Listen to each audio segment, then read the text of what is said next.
Welcome back to Rural Live TV with myself, Tinika Everard, and Rob Karen. Of course, I'm filling in for the terrific Will Goodings at the moment, who's on holidays. Well, birthday recovery. Birthday recovery celebrations.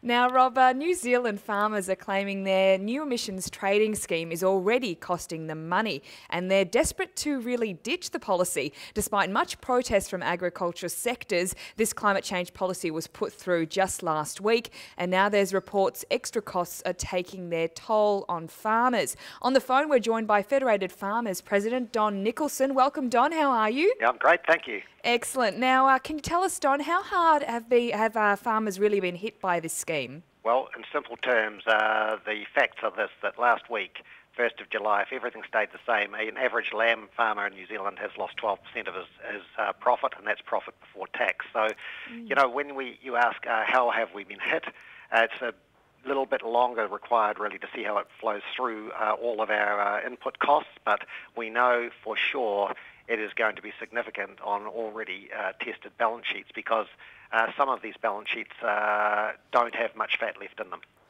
Yeah, no, that, of course, Don, the National Farmers Federation and farmers in general in Australia will be watching very closely what does happen over there and what the impact on the industry is. As far as direct taxation, you're exempt till 2015, but it's all the flow-ons are hurting you now.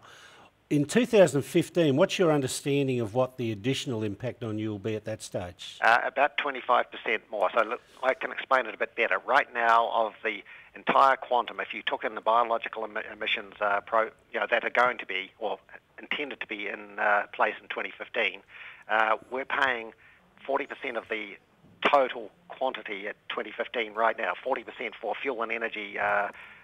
Basically, it'll double in 2012 when the price of carbon goes, the government's offset of $12.50 will be fully paid by the consumer, and in 2015 it looks like about 20 to 25% more on top of that for the biological emissions. So the biological emissions are actually not a large component of this, and it's the here and now that is really going to dig in and hurt.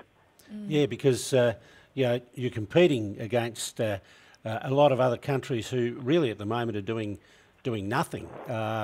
You know, really, farmers elsewhere are not really being impacted on at the same time. Particularly, yeah, and you must sort of feel in New Zealand that you know, you guys are so clean and green and whatever down there, you're being impacted on, and yet you're facing up to competition from, say, China, where absolutely nothing is happening now and probably won't for some time. Look, I expect letters of congratulations coming my way from these countries, because they're saying, thank goodness you've put up competition in your own country. It's like scoring an own goal at a World Cup. That's how New Zealand farmers feel. And of course, we've been told time and time again from the top level down that you know, your reputation is at risk if you don't have an ETS. Your international marketplace activity will be diminished or disadvantaged. Well, there's a study come out in the last 48 hours from a Otago University in New Zealand, basically on the food miles discussion and UK shopping preferences. And this sort of stuff isn't on consumers, the average consumer's radar. It would make no difference at all. Yeah, you must feel you're paying a huge price just to be good citizens and to lead the world in it.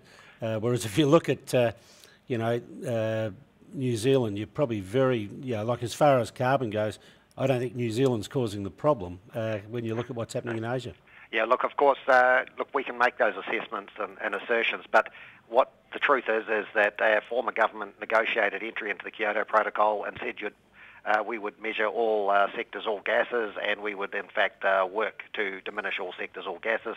So we are the only country in the world with a emissions trading scheme that is covering those off. Delayed as the entry for our biological component of agriculture might be till 2015. The forestry sector has been in since 2008, and of course where we embarked on the second phase of that emissions trading scheme last week. The sun still came up in New Zealand, by the way, on that day, but every mum and dad finally woke up that there was something happening, and that was called a new tax on them. Cradle to grave, there's going to be new tax on every New Zealander to cover off emissions profiles, and that is just starting to sink home for all New Zealanders. Yeah, of course there's the international competition side of it, but also is there a concern over there from the food sector that part of the long-term repercussion within New Zealand may well be that more land would go to forestry because of this? Oh, absolutely right.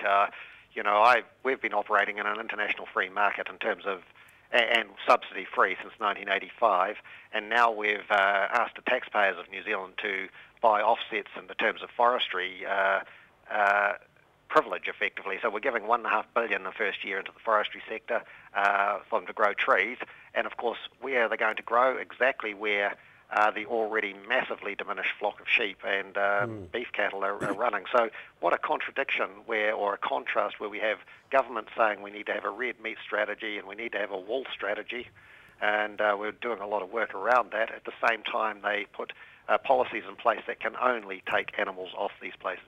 Well, where do you think, I guess a lot of money's been putting into the forestry sector, where do you think money would be better spent? Do you think it's putting it into research and development, or...? Oh, absolutely right. I mean, the government, to its credit, since Copenhagen or just pre-Copenhagen negotiated the Global Research Alliance, where we're putting 11.25 billion a year and $1 million a year, and for the next 4 years, along with a whole bunch of other countries, into research around sort of biological emissions. Now, that's great news, but I think what we've had a lot of fear factor around this topic, and my argument is this, that New Zealand should be investing much, much more in research. Like, we're putting $1.5 billion into the foresters' pockets, effectively, to pay for a privilege, really.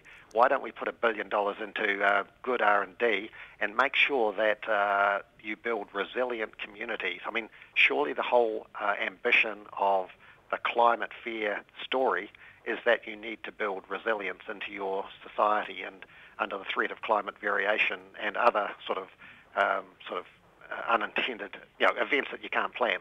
And so it seems completely around the wrong way. We need to be making sure that you, in line with building these resilient communities with the new science and R&D, you need to make sure that adaptation is happening as well. And surely that's where we would be better spending money. I mean, that 44 million I'm talking about over 4 years is a fifth of what New Zealand is spending on setting up things for the Rugby World Cup next year.